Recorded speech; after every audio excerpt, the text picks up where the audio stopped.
What's going on, guys? Welcome back to episode 22 of the Weekly Wheaties. This week, I want to talk about travel.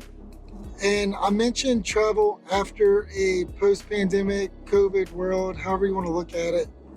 While these tips aren't necessarily specific to COVID, I think it's pretty obvious that since COVID, a lot of things have changed, and travel is one of those. It's a really big thing that's changed. So the reason I'm saying this and what I'm kind of getting at is, however you used to view travel, whether it be for vacation or for work, your view of it should change, at least in the past year or two, than it was even 3, 4, 5 years ago.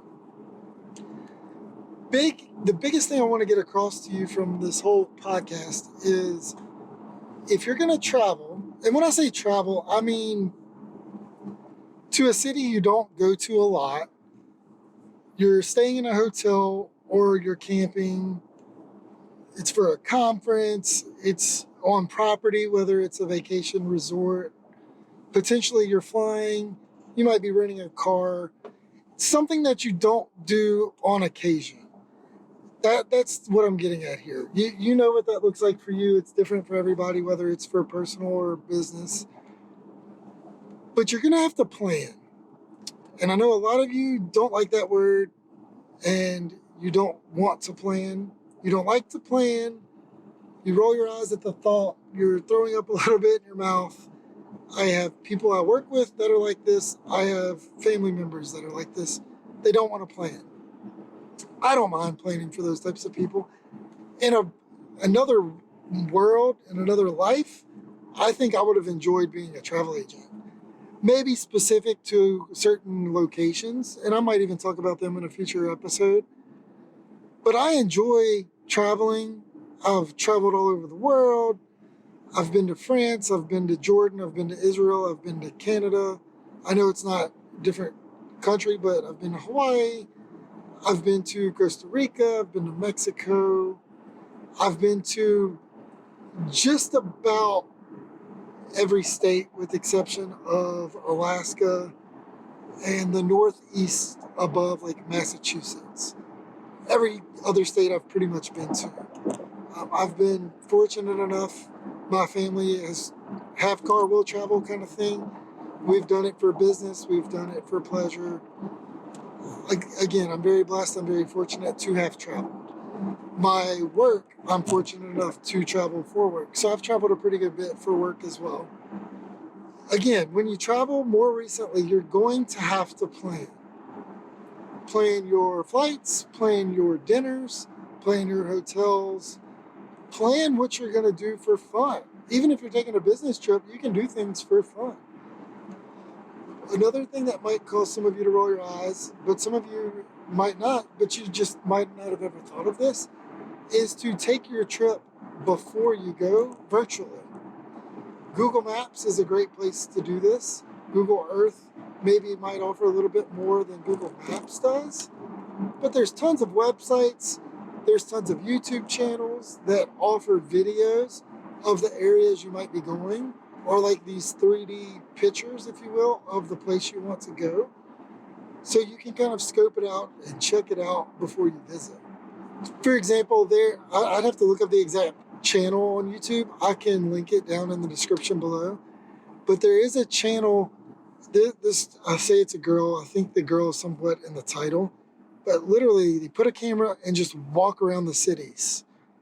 And it's really cool, it's really slow, you can kind of take it all in. They do it at different times. You can hear the sounds of the streets, you can hear the sounds of the people, you can hear the sound of the ambiance of that area, of that city. It's a really cool channel to go check out. I know I like to travel, my family, we like to travel to Destin, Florida. The YouTube video I'm talking about is specific to like New York and larger cities, but just specifically in Destin, Florida, there are live streams of some of the cameras that view the beaches. In Baton Rouge, there's live streams of the traffic cameras. Now, you don't want to go watch a traffic camera of the city, but you might want to go watch a live stream of a certain area of the city. Destin has a few cameras like that view like the beach, one of the bridges, Crab Island, some of those areas, but pretty cool. You can kind of see like a live stream to see what it's like on a day-to-day, what it looks like at night, what it looks like during the day. Travel to these places virtually to get your kind of bearings of where you're at.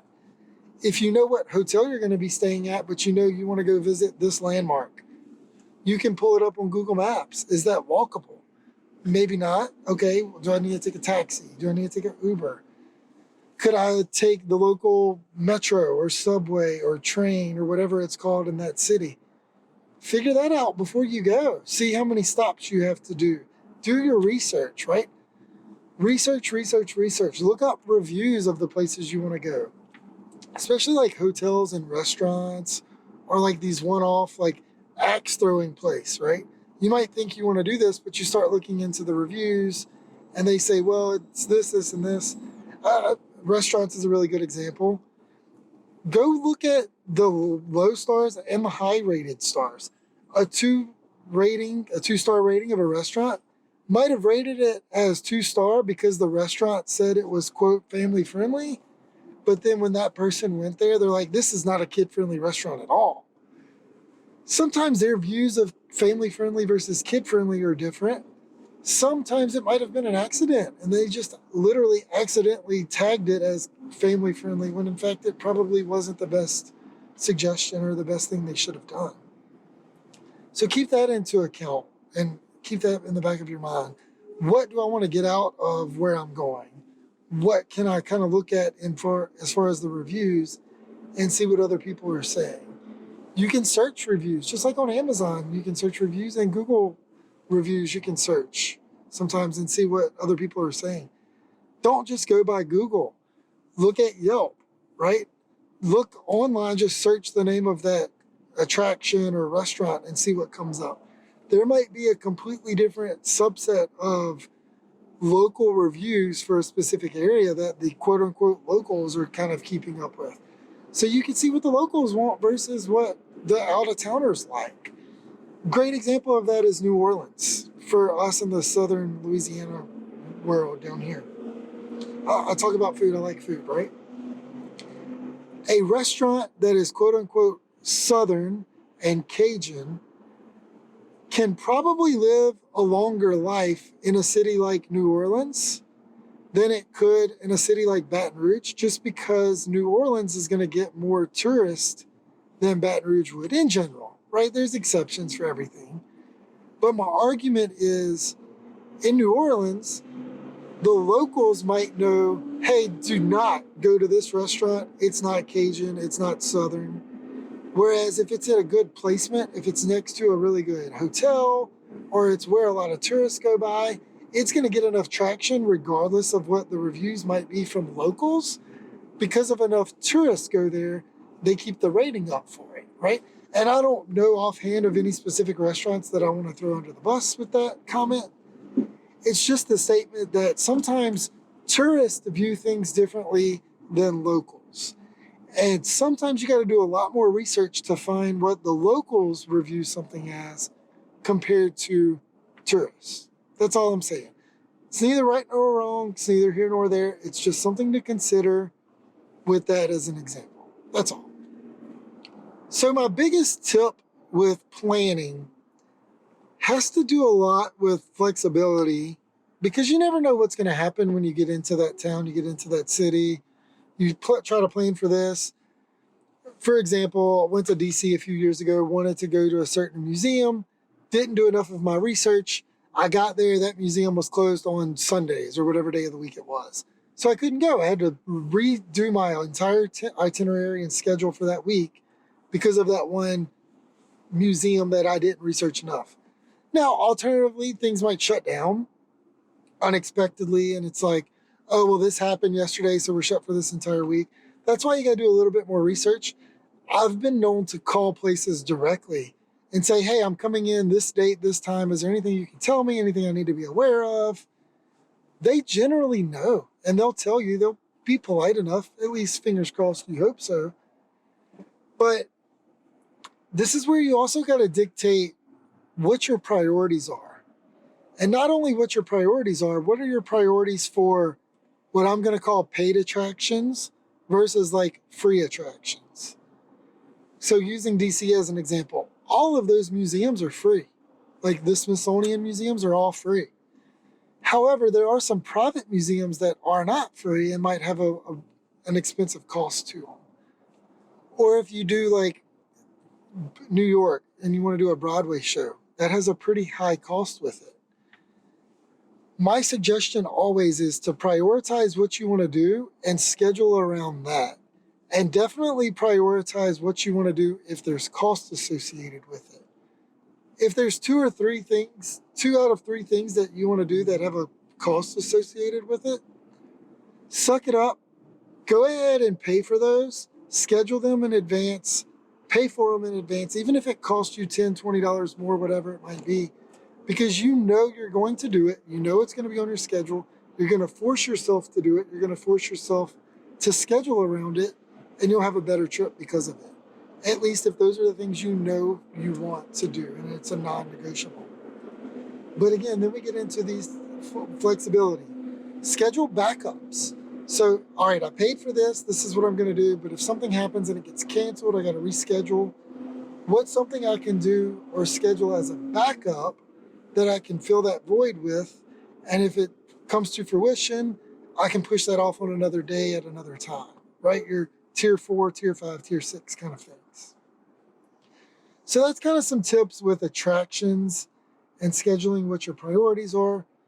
Again, what costs money first and foremost, especially if you don't mind paying for it. And sometimes you even want to pay extra to jump the line and go or have a what I call like a scheduled time for quote departure. Because since COVID, a lot of these attractions have started limiting how many people they allow to come through. And if it's first come, first serve, and you wait until the last minute to schedule it, or you try to do the walk up, you literally might get pushed or not even be able to do it because it's scheduled up and it's full. So if it's a non-negotiable, you want to schedule it in advance so you have that conscience to know, hey, I really want to do this. I know it's going to be done because I've already paid for it, right? So there you go with attractions. You're basically just paying for your time and your frustration and the hassle. That's all this kind of boils down to. What's your time worth? What's your frustration worth? And what's that trip actually worth to you? If you're literally going to this one location to do this one thing and everything else is just lagniappe, go ahead and suck it up and pay for it. You know you're going to do it. Do it on the first or one of the first few days you're there. So if it does get canceled or you have to reschedule it, you have more days to kind of pick and choose for that.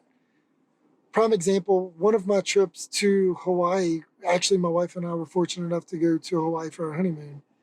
We scheduled a afternoon sailboat cruise, like where you go eat on the water on a sailboat, right?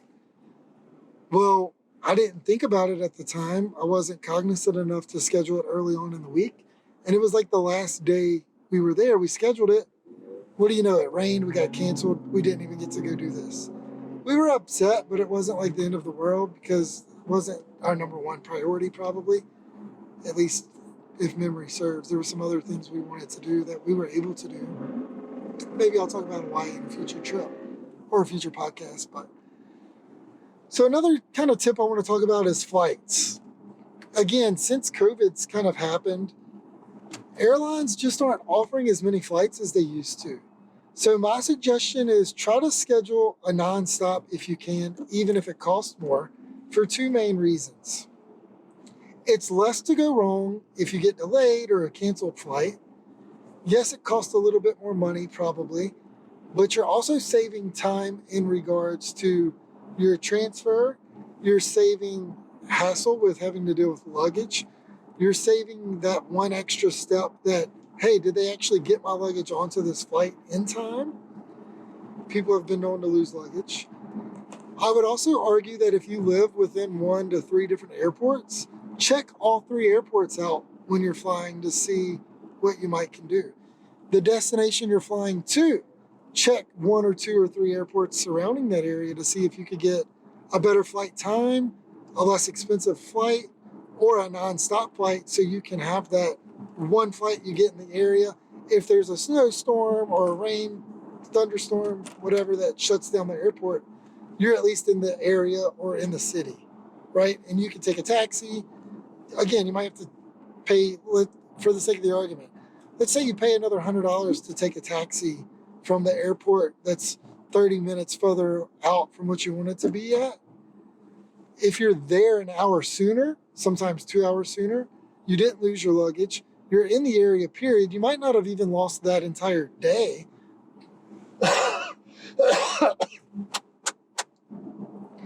Because if one of those flights that you had scheduled got delayed, you're saving all of that time as well, right? So sometimes it makes sense just to search surrounding areas and see what you can find. You might also see that, hey, I had to rent a car or take a taxi, but I was able to see a little bit more of the area and I saw something that I wanted to do that I didn't think of in the first time. Or you went to eat at this hole-in-the-wall restaurant you never knew would have existed otherwise. That was amazing and ended up being your favorite place to eat, right? So you have all these things that kind of, you got to think about sometimes that you can't necessarily plan for because you didn't know that it was going to happen. So while I realize that's going to happen, that kind of ties into the other tip of planning. Try not to pack your entire first day. You want to pack like your second and third, fourth days of your trip and leave the beginning and the end of your trips kind of open to do some of these nuanced things that also give you padding for travel. That's it. Next tip deals with hotels. Priceline, I don't even know all the other sites offhand, but I've had friends of mine, and even me personally, had really good luck with using these other sites to book hotels. The problem is, at least since COVID, not every hotel always opens up all of their rooms. So they get booked up a lot more, or a lot easier, I'll say. They might only book every other room for COVID protocol purposes, right? Especially if it's like a conjoining room. They might not want to book 2 rooms that conjoin with a different party. If you're booking and you book like 2 rooms, they'll book you with conjoining rooms, but otherwise they might not want to for safety and health reasons, and that's understandable. I'm not here to say whether that's right or wrong. Just to know that if you book a hotel through a third party and somebody's going to get booted from a room because they ran out of rooms or they overbooked the room, you always want to book direct with the hotel because you are first priority. If you travel a lot, this goes for flights as well. A lot of times flights, they overbook flights, and people who book third party always get booted out last. So it's best to reserve your flights and your hotel rooms directly with the companies as best you can. Now, I know if you're traveling for business or if your business requires you to use this third party like registration system to book that flight or hotel, I get that, right? But if you get the option to book direct, either with the hotel or through the flights or a taxi, not a taxi, but a rental car for that sake, you want to do that because you're going to be given first priority for customer service. So if you get booted out of your hotel room, you can call up that hotel directly. Hey, I booked direct on your website. I'm being booted because of X, Y, or Z. They're more inclined to work with you and say, hey, we have a sister hotel right down the street. We're going to get you a room there to pay for your issues and your hassle. We're actually going to give you another $50 towards credit so you can buy breakfast, lunch, whatever it might be, right? So that's also something to consider when you're booking directly with a hotel or your flight. There's a lot more things that kind of go into the nuance of travel, but I hope this kind of gave you an overview of some tips and tricks you can do when you do travel, especially since COVID's kind of happened. And regardless if COVID is still an issue 5 years from now, a lot of these flights and hotels are still going to be dealing with the same issues that they're having. Gas still costs the same, gas is still going up in cost, so maybe they don't offer as many flights. Hotels might be having issues getting people staffed, so maybe they can't fill every room in the hotel. So by you booking direct with those, booking early, doing your research beforehand, you're actually doing yourself a favor for your future trips. But this was just meant to stand as an overview for travel. So if you have any specific questions to travel in general, let me know. I might actually do one with like technology to bring with you while you're traveling, what to bring, what not to bring, why it matters, why it doesn't matter, that sort of thing. But hope you enjoyed it. Hope you learned something. Until next time, see ya.